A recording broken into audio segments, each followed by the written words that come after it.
So you just got your property tax bill and you want to know how you can fight it. Well, you, my new friend, are in luck because I actually sit on the Assessor's Board of Review for my city, so I know a thing or two about taxes and real estate. So in this video, I'm gonna tell you everything you need to know, everything you should do, everything you shouldn't do before fighting your taxes. And we're starting now. 1, 2, 3, let's fight! If you're new here and new to my channel, my name's Paul and I help people like you make better decisions when buying and selling real estate. So if you like that sort of thing, check out some of the other videos on my channel. And if you'd like to make a move in the next 3 days or 3 years, reach out because I'm also a full-time real estate agent and I can absolutely help. And I can help you with tax stuff too, obviously. Obs. What did you just say? All right, so taxes are it's a very important thing, but it's a very boring subject, but we're gonna dive into it anyways. I think you'll find it exciting. Before we go any further, I need to talk to you about the difference between the assessed value and the taxable value on your house. These things are gonna be totally different except for the first year that you move in. If you just bought a house and your real estate agent didn't explain the uncapping of taxes in Michigan, and they probably didn't, you should do two things. One, text them or call them and say like, what the heck, man? And the other thing you need to do is stop watching this video and watch my video here about taxes and the uncapping and how Michigan taxes are calculated.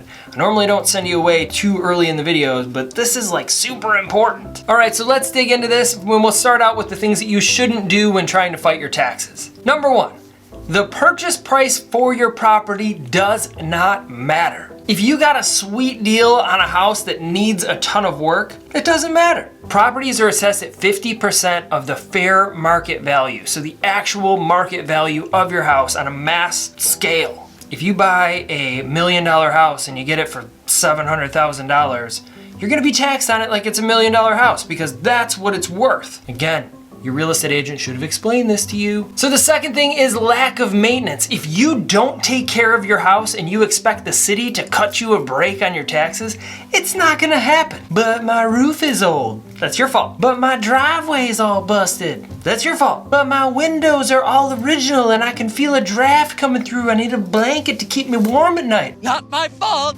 Your fault. You don't get a tax deduction because you didn't take care of your house. It doesn't work that way. The only time this is not true is if you are eligible for a poverty exemption or if you had some sort of catastrophic event happen to your house. So we'll talk about that in a little bit, a little deeper in the video. It's a deep cut. The third thing you need to know is that your neighbor's taxes don't matter. Don't bring in all of your neighbor's taxes and expect us to adjust yours because Bob and Susan down the street, who are original owners of the neighborhood, have lower taxes than you.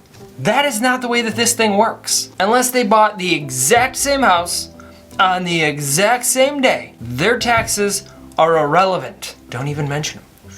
Stop it. All right, so now that you know what you shouldn't do or shouldn't talk about, I'll talk about what you can do or what you should do. Number one is apply for a poverty exemption. You can get a reduction on your property taxes if you literally cannot pay for them. It cannot be self-imposed. You cannot have a bunch of like cool cars and a ton of credit card bills and expect to get a reduction in your taxes because you're like, I got all this fancy stuff, but I can't afford my property taxes. Well, then you need to sell your house. Have your cake and eat it too. Well, guess what? Again, it's your fault. So whatever city it is, they're going to ask you for proof of account. So if you have like adult children living with you in the home, they are going to want to see all of their accounts. They're going to want to see your bank accounts, their bank accounts. They're going to want to know all the money that's coming in to see that you actually can't pay for the taxes. And be honest about this stuff, because if there's a missing account, they're gonna be like, nope, incomplete, you're not getting it. Speaking of not being able to afford things, again, I have to keep saying this, but if your real estate agent did not explain to you that your taxes will go up, it's still your fault. I know it's the real estate agent's fault, but it's your fault. You still gotta pay it. Second thing you can do is check the facts.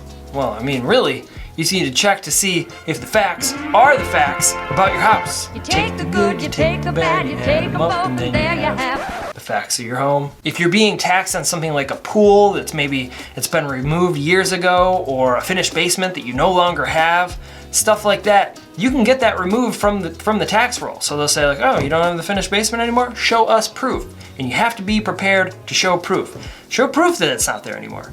Invite the city over to your house. Say, come on over.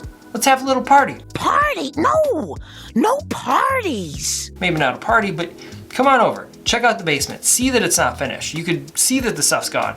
If you're being taxed on a patio that's outside, come and show them or invite them over.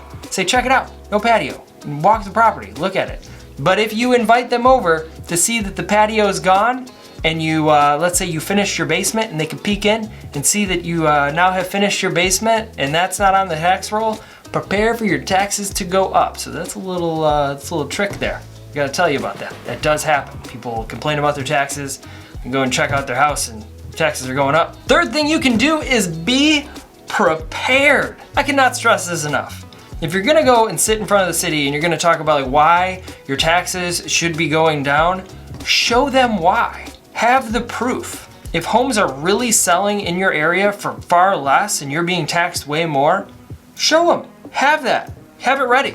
You can talk to a real estate agent and they can prepare all that stuff for you. Or you talk to me. I mean, if you're in my area, I'll help you. So what do you think? Did you try to fight your taxes and were you denied or approved? Let me know in the comments. Let me know how it went. I've got a whole guide on understanding your property taxes and understanding your assessment notice, and I'll go ahead and link that in the description below. So if you feel like the taxes in your city are too high and you would like to move to another city, check out some of these other videos and playlists around here, and I'll see you there.